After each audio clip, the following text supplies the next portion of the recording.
Imagine meeting the only leader of the Roman Empire who, despite not being the first choice, brought unprecedented peace to a world rife with intrigue and violence. If you're tired of imperial stories marked by betrayals and endless conflicts, get ready. Today you will discover how Antoninus Pius transformed a turbulent landscape into a legacy of prosperity. Throughout this video, we'll uncover his secrets, his actions, and the key that made him such a singular emperor. So, stay with us for this incredible story, but first make sure you're subscribed to the channel because the true essence of this surprising journey begins now. Humble and noble origins. Born on September 19th, 86 AD, in the small town of Lanuvium, about 32 kilometers south of Rome, Titus Aelius Fulvus Boionius Antoninus came from a family that, despite modest origins in southern Gaul, had a long tradition of public service. His parents died when he was still young, and he was raised by his grandparents, who provided him with a refined education. Antoninus's family was respected among the Roman elite. His paternal grandfather and his father served as consuls, paving the way for him to also pursue a public career. But who would have imagined that this young man, raised far from the palace's luxuries, would one day become the leader of one of history's greatest empires? Can you imagine how the education he received from his grandparents influenced his future? Education and training. Under the guidance of his grandparents, Antoninus received an education that valued philosophy, law, and administration. He learned about Stoic ideals, which emphasized virtue, wisdom, and self-control. These teachings shaped his character and worldview, unknowingly preparing him for far greater challenges. Additionally, the large estate he inherited from his grandparents not only made him one of the wealthiest men in Rome, but also gave him the chance to understand land management and the importance of justice toward the workers. This practical experience would be crucial for his future as a leader. Curious to find out how Antoninus began his political career. But before we continue, tell me, have you heard the untold stories about him? Leave in the comments what you know or want to know about this remarkable moment in the Roman Empire. Continuing. The rise of the political career. Thanks to his integrity and skill, Antoninus quickly distinguished himself in public life. He began his career as a quaestor, responsible for the state's finances, and soon rose to praetor, where he served as a judge in important cases. In 120 AD, he reached the rank of consul, one of the highest offices in the Republic. His reputation for honesty and fairness preceded him. Antoninus was known for resolving disputes in a balanced manner and for treating everyone with respect, regardless of their social status. These qualities caught the attention not only of the Senate, but also of Emperor Hadrian. And speaking of Hadrian, did you know that Antoninus was not his first choice to succeed him? Well, let's find out more below. The marriage with Faustina Maior. Amid his political rise, Antoninus married Faustina Maior, a woman of strong character and noble lineage. Together they had 4 children, but tragically, all of them passed away before Antoninus took the throne. Despite these losses, their marriage was marked by love and mutual respect. Faustina was a great companion, positively influencing Antoninus's decisions and actively engaging in charitable works and social projects. Their partnership not only strengthened Antoninus's public image, but also provided him with emotional stability during difficult times. Want to know how Antoninus dealt with the loss of his children and how it influenced his future decisions? So continue watching. The governor of Asia Minor. Between 135 and 136 AD, Antoninus was appointed governor of the province of Asia Minor, one of the empire's most important regions. There, he demonstrated his administrative abilities, dealing with complex issues such as tax collection and maintaining public order. His tenure was marked by justice and compassion. Antoninus implemented policies that improved the lives of local inhabitants, built infrastructure, and promoted economic development. His success in Asia Minor solidified his reputation as one of Rome's most capable governors. Impressive, isn't it? But things were about to change drastically with Emperor Hadrian's illness. Let's find out how this affected Antoninus's fate. Hadrian's illness. Emperor Hadrian, known for his travels throughout the empire and for monumental works such as Hadrian's Wall in Britannia, began to suffer from severe health problems. Without biological children to succeed him, the issue of succession became urgent. Initially, Hadrian adopted Lucius Ceionius Commodus as his heir, but he died unexpectedly in 138 AD. The death of his chosen heir left Hadrian in a difficult position, and he needed to quickly find a successor who could ensure the empire's stability after his death. How did Antoninus come into this story? And what condition did Hadrian impose? Don't miss the upcoming details. The unexpected choice. With the death of his adopted heir, Hadrian turned his attention to Antoninus. Though he was not the first choice, Antoninus possessed all the qualities the emperor valued. He was respected, experienced, and above all, loyal. In February of 138 AD, Hadrian announced his intention to adopt Antoninus as his son and heir. Surprised by the offer, Antoninus took time to consider the proposal. Accepting would mean taking on enormous responsibilities and becoming involved in the empire's complex politics. Would you accept such a great challenge?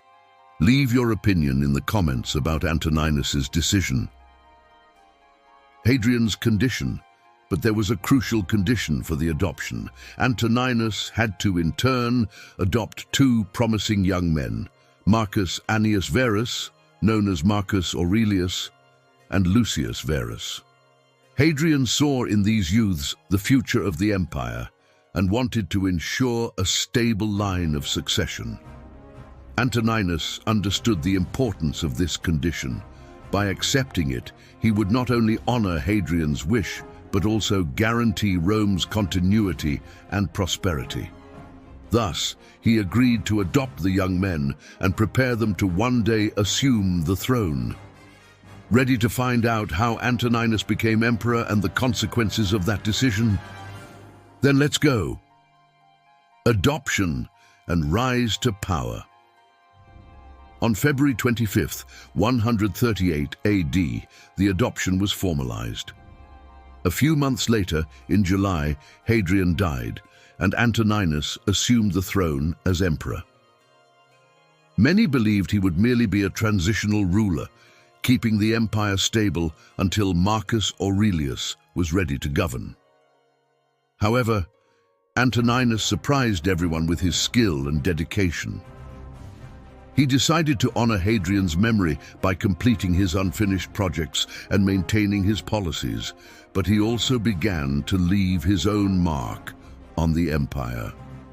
And that's how Antoninus earned a special title. Want to know which one? Keep watching. The surname Pius. In recognition of his loyalty and respect for Hadrian's memory, the Senate bestowed upon Antoninus the title Pius, meaning pious or devout. This title not only reflected his dedication to the previous emperor, but also his ethical and moral approach to governing the empire's affairs. The name stuck, and he became known as Antoninus Pius. This title reinforced his public image as a just and compassionate leader, values that would be evident throughout his reign. How did Antoninus Pius govern the empire after this?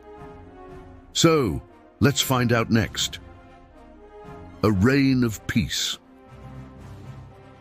During his 23 years in power, Antoninus Pius governed without major wars or conflicts. Unlike many of his predecessors, he focused on maintaining peace and internal stability within the empire. His reign is often called the Pax Romana, a rare period of tranquility in Roman history. He believed that prosperity came not from territorial expansion, but from good governance and the well-being of the citizens. His policies reflected this vision, promoting economic and social development. And how did he manage to maintain this peace? The answer lies in his relationship with the Senate. Let's see more about that then. The relationship with the Senate. Antoninus maintained a harmonious relationship with the Senate, something that was not always common among Roman emperors. He valued collaboration and frequently consulted the senators on important decisions, strengthening political cohesion.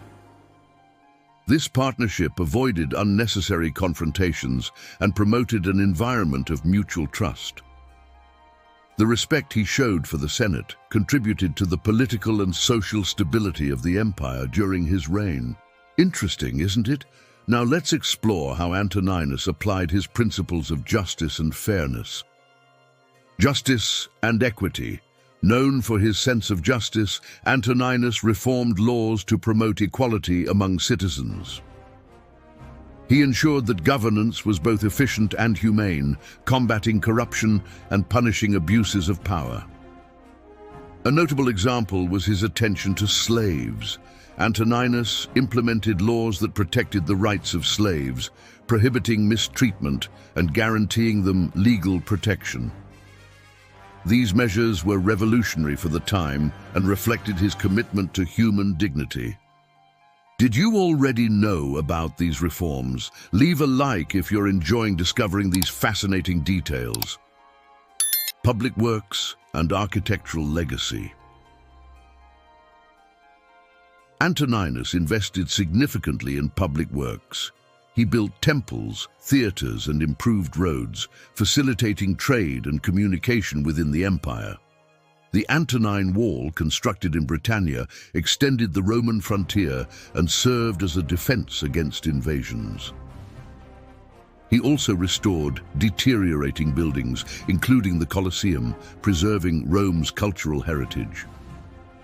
These projects not only beautified the cities, but also created jobs and stimulated the economy.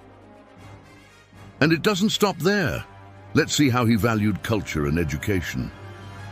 The appreciation of culture and education.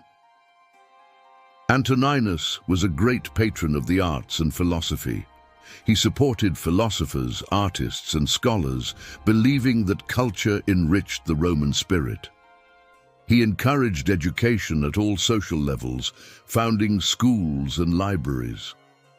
His passion for culture contributed to an artistic and intellectual renaissance during his reign. This strengthened Roman identity and left a lasting legacy for future generations. Isn't it impressive how a leader can influence a society so profoundly? Now let's learn a bit about his personal life. A simple personal life.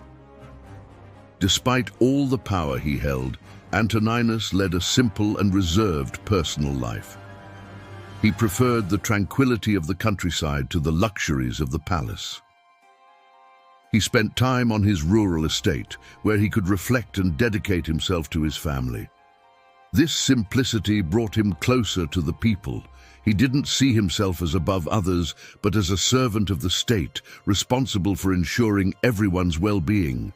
This humility is truly inspiring, and speaking of family, let's see how he prepared his successors. Preparing the successors. True to his promise to Hadrian, Antoninus dedicated himself to educating Marcus Aurelius and Lucius Verus. He involved them in state affairs, teaching them about governance, philosophy, and ethics. His guidance was fundamental in shaping capable and conscientious future leaders. Marcus Aurelius, in particular, became known as one of the 5 good emperors and was deeply influenced by Antoninus's teachings. We are nearing the end of this journey. Let's understand how the final chapter of Antoninus's life unfolded. The death of Antoninus. On March 7th, 161 AD, at the age of 74, Antoninus Pius passed away peacefully in Lorium, his rural estate. Reports say that his final words were a simple request to the guards: "The duty is finished, dismiss the soldier." His death marked the end of one of the most prosperous and peaceful reigns in Roman history. The empire was stable and ready to be handed over to his successors. But Antoninus's legacy would live on. Let's see how that happened. A lasting legacy. Antoninus left a strong and stable empire for Marcus Aurelius and Lucius Verus. His approach to governance, based on justice, peace, and social development, served as a model for future emperors. His reign is often cited as an example of effective and compassionate leadership. Historians remember Antoninus Pius as one of the greatest emperors Rome ever had. And so, we arrive at the final point of our story: the continuation of the dynasty. Marcus Aurelius and Lucius Verus ascended to the throne, continuing Antoninus's ideals. Although they faced new challenges such as wars and plagues, Antoninus's teachings helped them govern with wisdom and resilience. The era initiated by Antoninus Pius forever marked Roman history, showing that it is possible to lead with compassion and integrity. Antoninus Pius teaches us that true leadership lies not in grand conquests or epic battles, but in the ability to govern with justice, compassion, and humility. His story is a powerful reminder that kindness and integrity can leave a lasting legacy. If you enjoyed this journey through time and want to discover more fascinating stories, leave a like, share this video, and tell us in the comments what impressed you most about this emperor. Your participation is essential to keep the flame of history alive. Thank you for joining us on this journey through time, and see you in the next chapter of our story.